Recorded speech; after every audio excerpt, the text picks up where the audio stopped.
অবস্থা দেখো বন্ধুরা, বমি পাচ্ছে, করে ফেলো। মুখটাকে তুলে রাখো, হাতটা দাও না, মুখটা তুলো।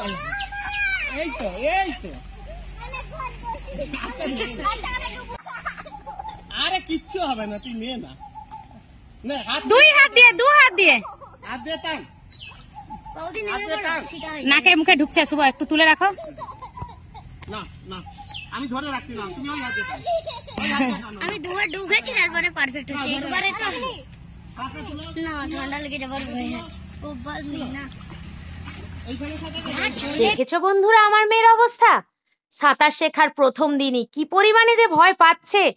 মাম্মাম গো, ডুবে যাবো গো, আমি ডুবে গেলে কে আমাকে তুলবে গো, কত রকমের অজুহাত, আমার বমি হয়ে যাবে, কি অবস্থা। আমরা তো চিন্তায় পড়ে গেলাম মেয়েকে আদেও সাঁতার শেখাতে পারবো কিনা। এই চিন্তা প্রায় সব বাবা মায়েরই মধ্যে থাকে যে বাচ্চাকে সাঁতার শেখাবো কিভাবে। আর সাঁতার না শিখলেও অনেক সমস্যার সম্মুখীন হতে হয়। আমাকে তো প্রায় হতে হয়েছিল, কারণ আমি তো সাঁতার জানি না। তাই আমি প্রথম থেকেই ভেবেছিলাম ওকে যতটা সম্ভব খুব তাড়াতাড়ি সাঁতারটা শিখিয়ে নিতে হবে।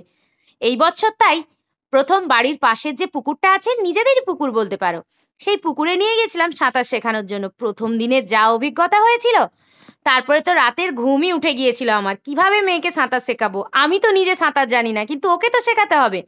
ওর কান্না কাটি, জলে বমি হয়ে যাবে, কত অবস্থা।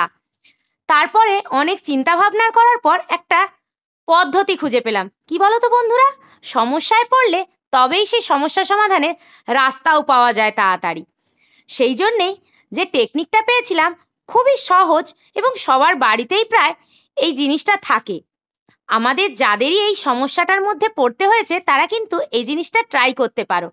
প্রত্যেকের বাড়িতেই কোল্ড ড্রিঙ্কসের বোতলের অভাব নেই, প্রায় সবার বাড়িতেই পাওয়া যায়। তাই জন্য আমার মেয়ের জন্যে 3টে 2 লিটারের কোল্ড ড্রিঙ্কসের বোতল নিয়ে নিয়েছিলাম। বোতলগুলোকে ভালো করে প্রথমে দড়ি দিয়ে বেঁধে নিয়েছিলাম, অবশ্যই খালি বোতল নিয়েছিলাম। তোমরাও কিন্তু এইভাবে ট্রাই করতে পারো। খালি বোতলগুলোকে ভালো করে দড়ি দিয়ে বেঁধে নিয়েছিলাম। 3টে বোতল নিয়েছিলাম, কারণ আমার মেয়ের জন্য 3টে বোতলই কাফি ছিল, মানে রোগাসোগা মানুষ তো, তাই জন্যে। বোতলগুলোকে নিয়ে ভালো করে বেঁধে নিয়ে ওর কোমরের কাছে ভালো করে টাইট করে বেঁধে দিয়েছিলাম। দিয়ে প্রথমে সামনের দিকে ছেড়েছিলাম, দেখলাম যে না, ডুবছে না। মেয়ের একটু সাহস হয়েছে। প্রথমটা একটু ভয় ভয় পাচ্ছিল, তারপরে ও যখন নিজে বুঝতে পারলো যে আমি ডুবছি না, তখন বলল না ঠিক আছে, আরেকটু যাব। যেতে যেতে যেতে যেতে একদিন হলো, দ্বিতীয় দিন আর বেটা পুকুর থেকে ওঠে না। জলে মোটামুটি শুয়ে পড়ছে, এদিকে যাচ্ছে ওদিকে যাচ্ছে, ডুবে তো আর যাচ্ছে না। সাহস বেড়ে গিয়েছে, মোটামুটি পিঠে বোতল বেঁধে ঠাম্মার সাথে চারিদিকে ঘুরে বেড়াচ্ছে।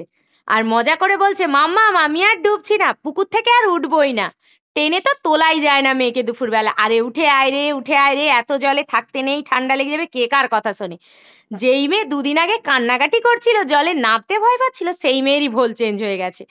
আমার একটু বুকে শান্তি এলো যে না, বাচ্চাটা পারবে সাঁতার শিখতে, আমারও শান্তি হবে বলে বেশ কদিন ধরেই চলছিল।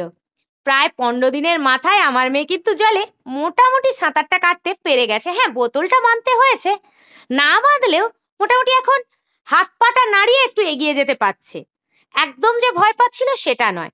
বেশ কদিন পিঠে বোতল বেঁধে কাজ চললো, কিন্তু আবার একটা সমস্যা হলো।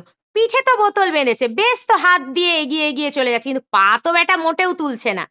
তারপরে আবার একটা পদ্ধতি অবলম্বন করা হলো। এই বোতলগুলোকেই সামনের দিকে দিয়ে দেওয়া হলো, মানে পেটের কাছে, একইভাবে পেটের কাছে বেঁধে দেওয়া হলো। বেঁধে দিয়ে দুটো হাতকে দুটো বোতলের মাঝখান দিয়ে ঢুকিয়ে দিয়েছি।